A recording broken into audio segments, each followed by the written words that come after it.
Hi, my name is Corinne Kelly. I'm one of the instructors at SOIDA, and today I'm here to talk to you about getting started with your Google Classroom. Our plan is to just walk you through the process of setting it up, getting your kids in there, and then just really go over the bare bones basics of how to add some content, okay? I'm going to go ahead and head over to Classroom, just classroom.google.com, or if you're on any Google page, you can use your app launcher, that little grid up there. And hopefully you'll see Classroom. There's mine. All right. All right. So when you first come into Classroom, maybe some of you have never been in there before. You may have to tell it if you're a teacher or a student. Do make sure as educators that you've selected teacher. I know a lot of you have probably already been in there. But if you don't select a teacher and you select student by mistake, for example, maybe you're sitting there in a PD and you are the student in this class, then your admin will have to go in and change you back to having that teacher permission. So make sure you select teacher. And then the first time you come in, when you create a class, you're going to go up to the plus sign. So when you click on the plus sign, you'll see join class or create class. So people that have teacher permissions in G Suite will be able to join and create classes in their accounts. Students are only able to join, okay? Within their G Suite domain. Now, if they have a personal Google account, personal Google accounts can join and create classes as well now. So keep that in mind. You may need to do that in the future. Okay, so we're going to create a new class. I'm going to say Google Classroom Demo. And for section, I'm going to put 2020. Something to think about when you're setting these classes up. I like to put the school year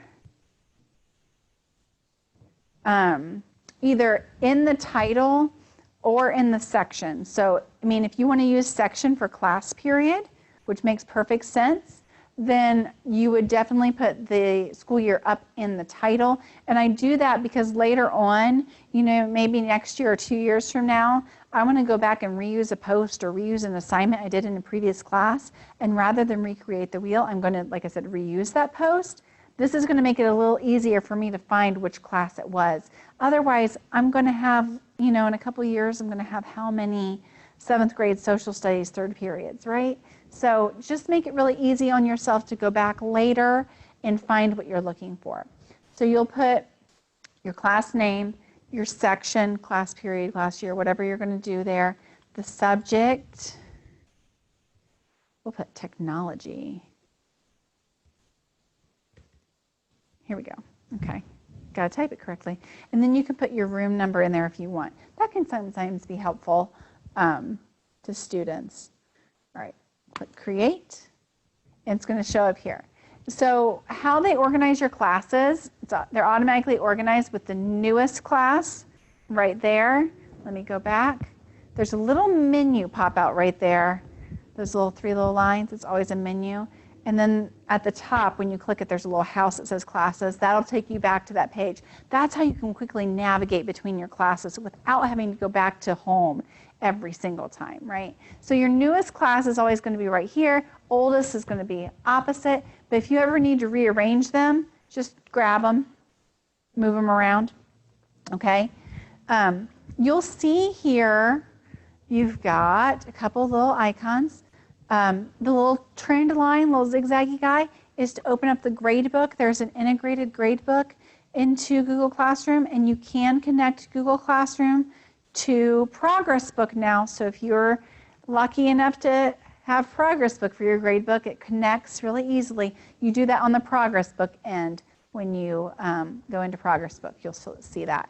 And then there's a folder. So how Classroom works, the first time you log into Classroom, it makes a folder in your drive called Classroom. Don't delete that. If you're like, oh my gosh, I don't know what this is. That's what it is. Classroom made it. And then every time you make a class, it will create a new folder for that class. And anytime you make an assignment where students have actual content to turn in, it'll make a folder for that. And it's all organized. It takes care of the sharing and everything for you. Easy peasy, right? Now you may notice, I don't know if any of you know Matt Gerbrick, but here he is. The reason I'm seeing him here is because I'm actually enrolled as a student in his class. So if you see a person on any of them, those are the classes that you are a student in. And that's what your students will see too. So if you have a profile picture, they'll see that. And that's a nice visual for them to quickly find what they're looking for as well. Okay. Now there's 3 dots in the corner of each one of these that allows you to move them, although I like the drag and drop. Edit the information for the class, copy the class. Love that feature, right? You get everything all set up the way you want, and then you just copy it. It's good. Or archive it. I'm going to archive this class. Now, archiving them makes them inactive. It takes them out of the classes screen for your students. Does not delete them. Okay? If you want to delete a class later on, we're going to go back up to that menu in the top left, go all the way down to archived classes, and there I see it, and I'll be able to click on those 3 dots again, and I can restore it or delete it. You can copy archived classes as well. Let me delete this. Yep. And done. Okay. All right. Let's talk about this little pop-out a little bit more, and then we'll get into our classroom and get those basic things set up. So you can see all of the classes over here. There's also a to-do list. So you can see where it says teaching up here. This is my teacher to-do list. These are all, don't judge because I do a lot of demos, okay? It's about to pop up with a bunch of stuff. This is all the stuff that I need to grade and return. You'll see how many were turned in, how many were assigned. This is a way for you to quickly get to those assignments without having to go into the classwork section and dig them out. Another way to a little more quickly get to a class's assignments is to go into that class's gradebook. That will also make it a little easier to find, okay? And you can filter this. So if I just wanted to see my 7th grade social studies class, you're able to see just that. And then you'll see the reviewed. I haven't reviewed anything for that class. It's a newer class. It's okay. You'll see all of the stuff that you have graded and returned there. Now, if you are enrolled in another class, let me move. This is, come here, you. Here, get rid of that.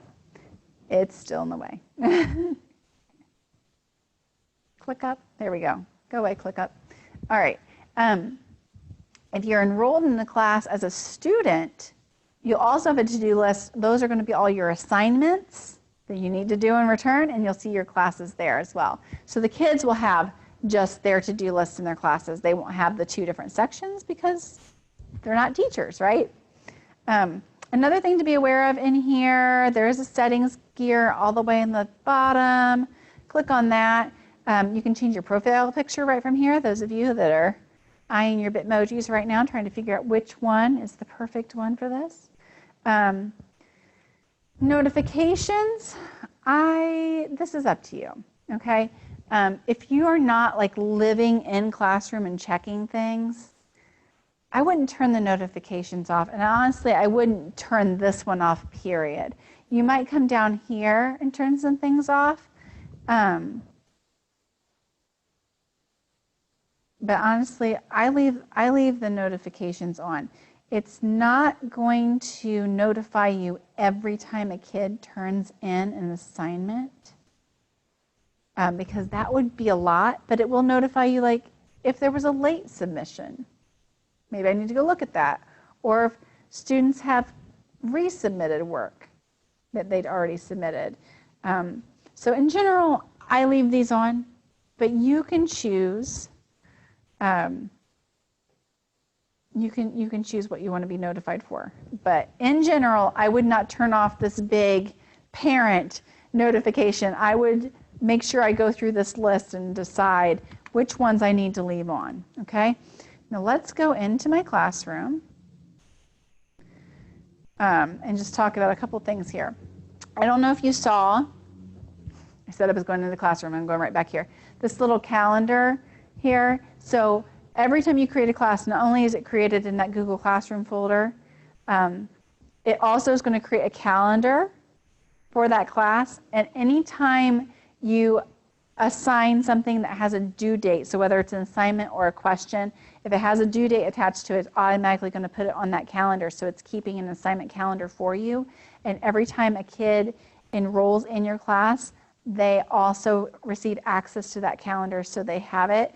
They can see their calendar here in Classroom, or if you are actually using the Google Calendar app and going to Google Calendar regularly, you'll see it there too, okay?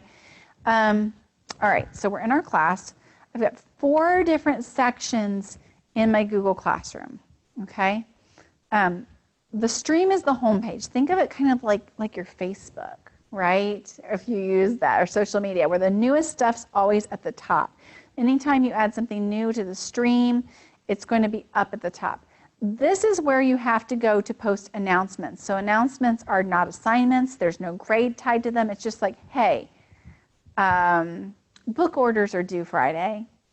Bring them in, you know, or there's going to be a quiz on Monday. Make sure you take your review questions home. That kind of stuff is going to be an announcement. Maybe it's even just something like, welcome to class. Something easy, okay? You'll see here, and all of this that I'm talking about right now is super important. So even if you're like, I want to know about assignments, make sure you're listening to this, because this is going to be the same for assignments. It looks almost exactly the same, so you'll see it twice. 4, what class am I want to send this out for? If this needs to go out to everybody, click on that and check all my classes, okay? Send it out to multiple people. Now, if I'm just sending it out to a single class, I can also say, hey, do I want to send it out to all my kids? Do I want to send it out to just a couple kids? Anything that you send out to specific students, those students you don't select won't see it at all. Okay, that goes for assignments too. All right. You can click add.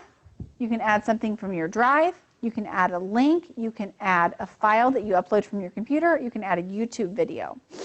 What happens if I have a video that's not on YouTube?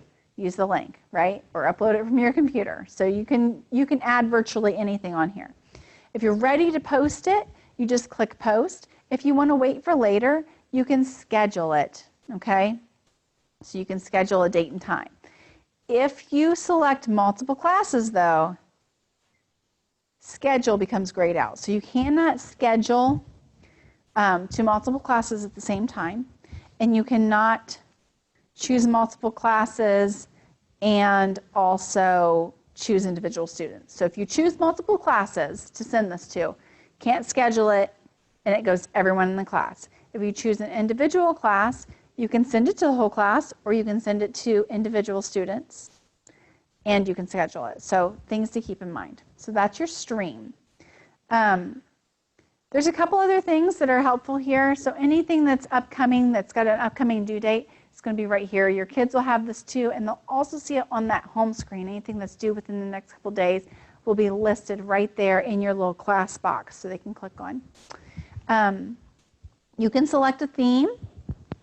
Very important, decor. Select theme. You can choose that here if you want to. Get a computer.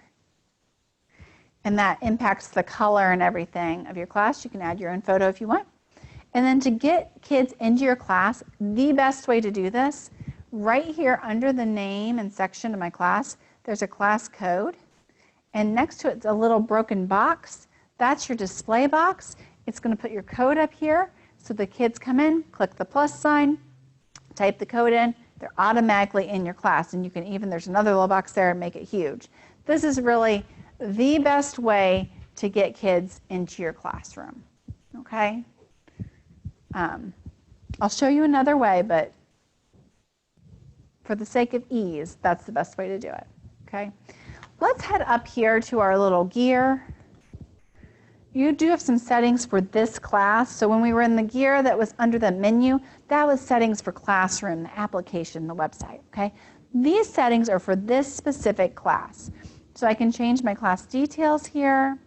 I can see my class code, display it from here too. I can copy it. You can also reset your code or disable your code. Disabling your code means it's turned off. No one else can join my class, even if they had the old code.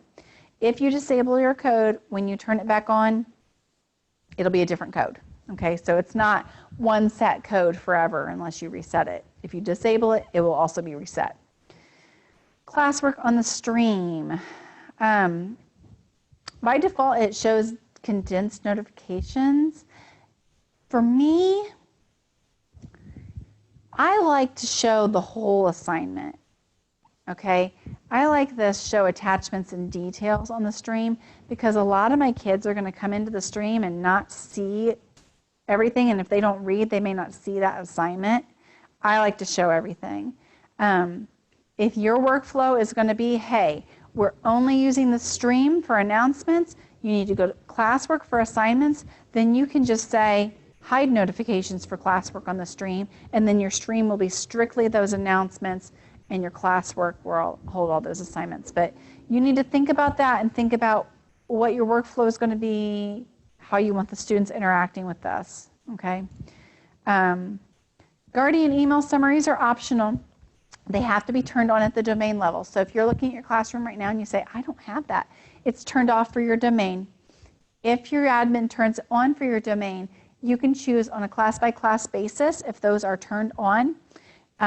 What that will do then, and I'll show you this in a minute when we get to students, is allow you to add Guardian emails to student accounts, and then it will email the Guardians asking them if they'd like to be enrolled in the summaries, and if they say yes, they can choose every day, once a week, and those are automatically generated.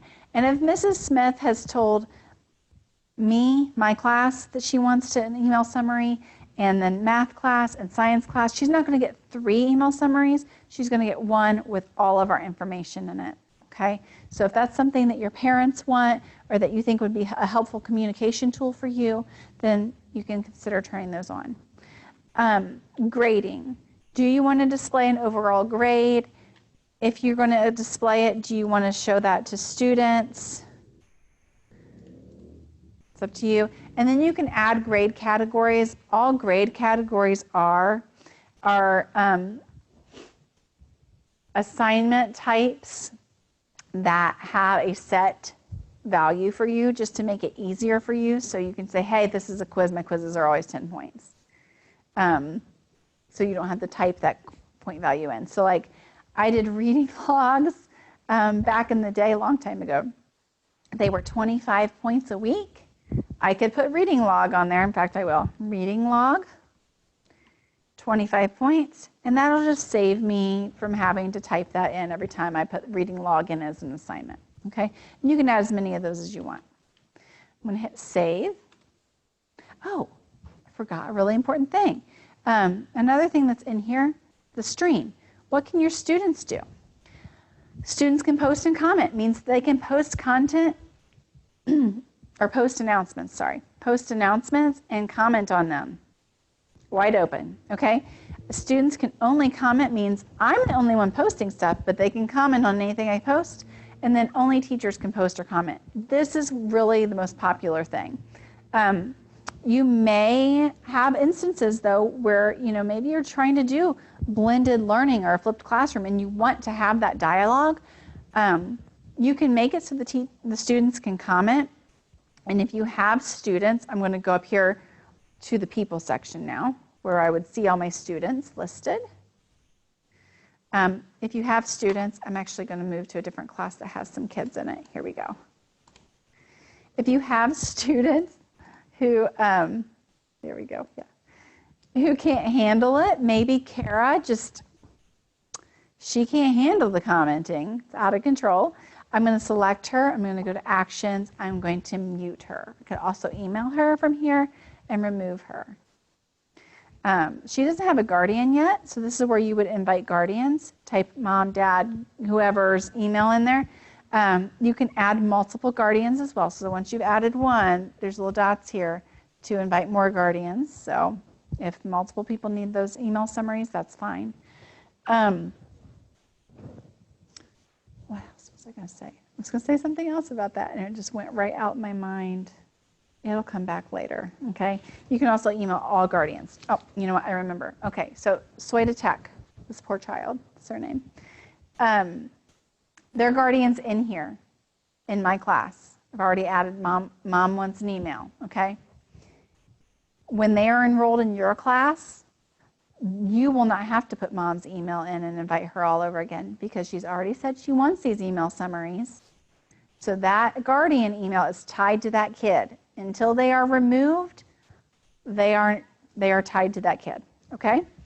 This is also where you can come in and invite other teachers to help facilitate your class, and you can also invite students, okay? So remember I said the class code is the best way to set this up and get kids in here, but if you need to invite somebody, you just come in and invite them, okay? I wouldn't want to do that, like if I taught middle school and had 150 kids, I wouldn't want to do that. But if I have little ones and that code's going to be a real challenge, I might sit down and just get them all in there easy, okay? But still the code, it's still, honestly, the code might be, might be the easiest way. All right, let's go to classwork. I'm going to go back to my empty class because I want to, well, here, we'll go to classwork here first, and then I'll show you how to do this. I want you to notice in my classwork page here, this is where the bulk of your stuff lives. This is where all your assignments are, anything, you know, that you can grade, it's going to be in here, and all your class materials. I wanted you to see over here this list. These are my topics. These are not auto-generated. And this is something I want you to think about when you're setting your class up at the beginning, because it's really easiest to do from the start. These topics let your class filter and sort. This is great, right? Filter and sort materials and items. So when you create new classwork, you assign a topic to it. It puts it under that topic, and then when the kids come in, they say, hey, I need to see what homework we have. I can click on homework, and now it's showing me just homework. Or I can see just classwork. It makes it great. Another nice thing you're able to do that some people don't realize, if you go to people and you click on a student, it will show you all their work and their current grade. So if I have Soida's mom calling me saying, I need a list of all their missing work, I can click on them, go over to the left, filter by missing, and I can print that up. It was never so easy, was it? It's great. Okay? All right. Let me go to my nice empty class and show you how to make those topics, and we'll create a couple assignments, and then we'll wrap this up, okay? All right. So I'm going to go to create. You have several different things in here, okay? Assignments, it's kind of self-explanatory, okay? Quiz assignment, what that does is it creates a new Google form that's already set up as a quiz. If you find that cumbersome, by all means, I'm going to get out of the way here for a second.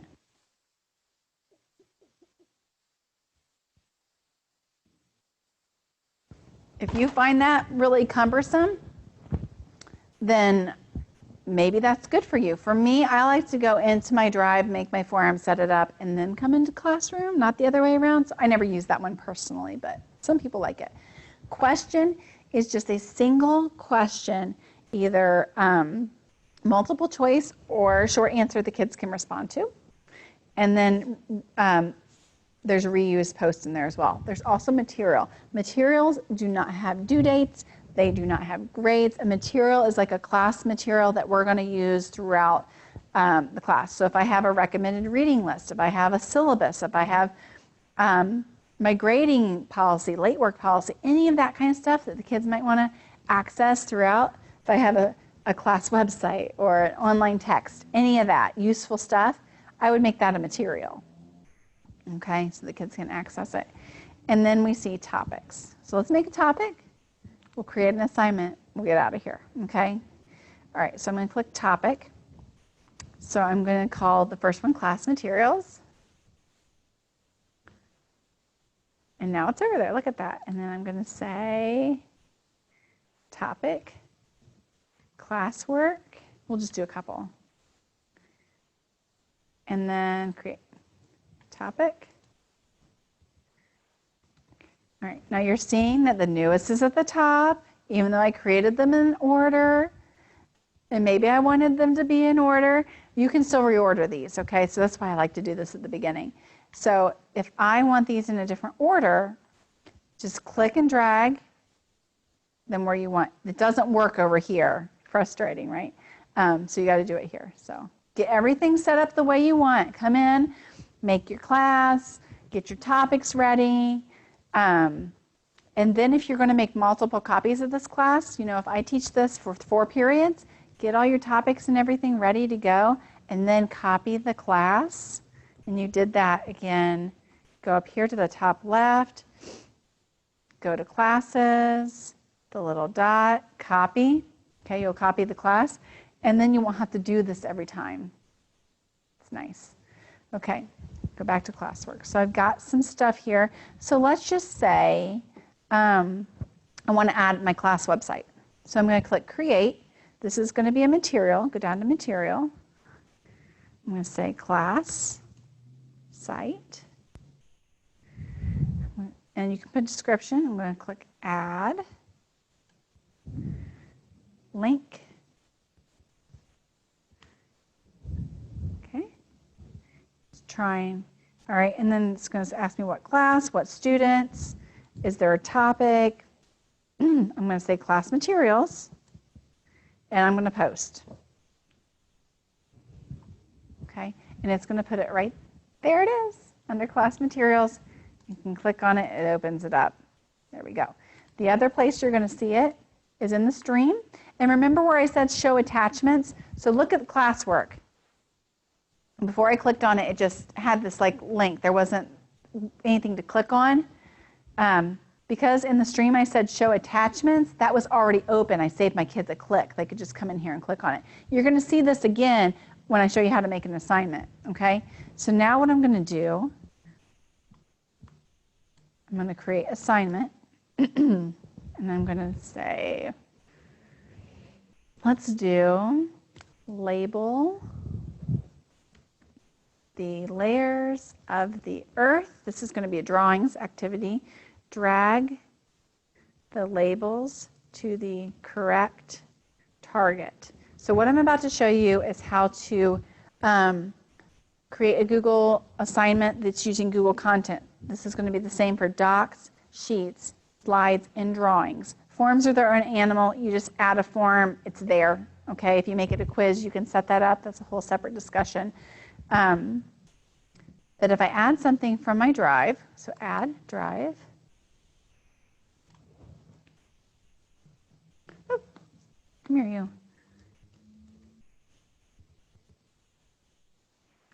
Let me find one.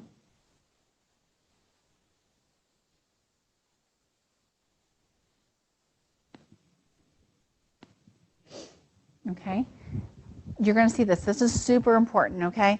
Students can view file, means they all can look at it. It's view only. Students can edit, means they all can edit the same thing, all right? Make a copy for each student. That's what most people want. It's going to make a folder in your classroom folder called templates do not edit. Very important, okay? And then from that template, it'll make a copy for each kid. It'll set up the sharing permissions. Students will be able to edit it until they return it to you. Once they return it, it goes to view only, so they won't be editing it while you're grading it.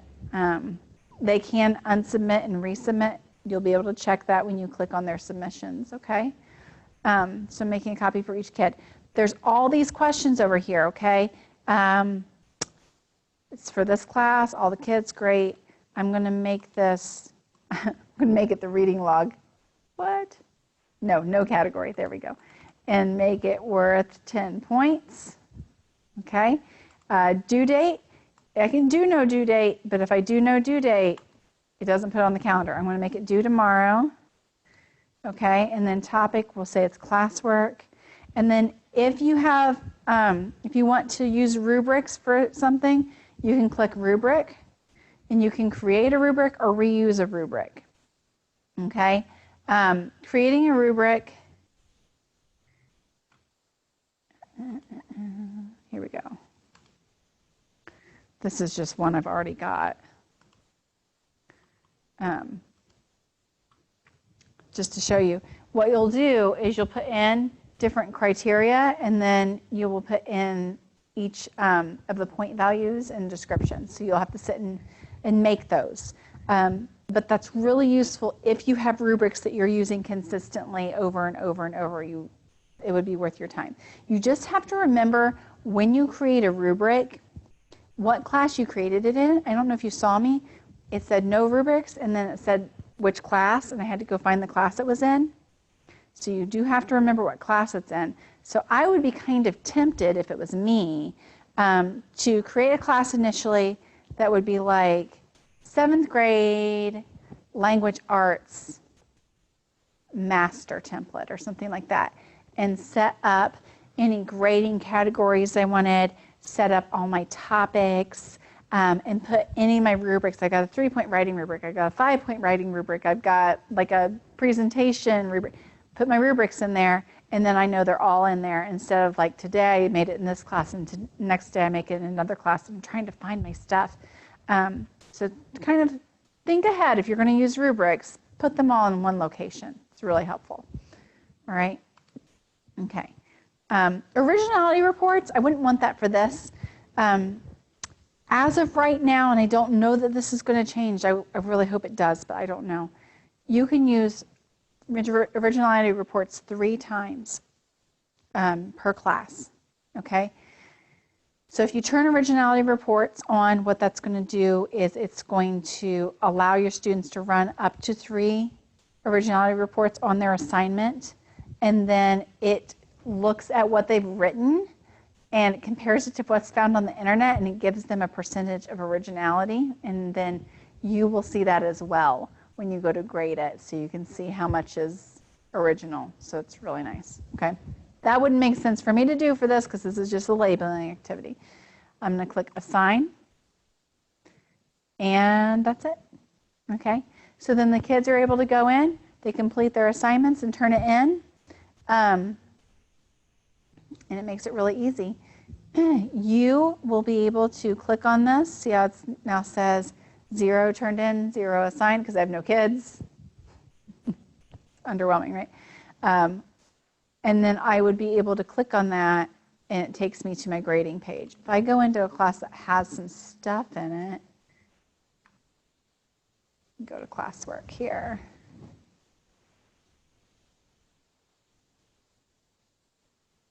Oh, here's the same assignment. Here we go. I'm able to come in here and look at their assignments.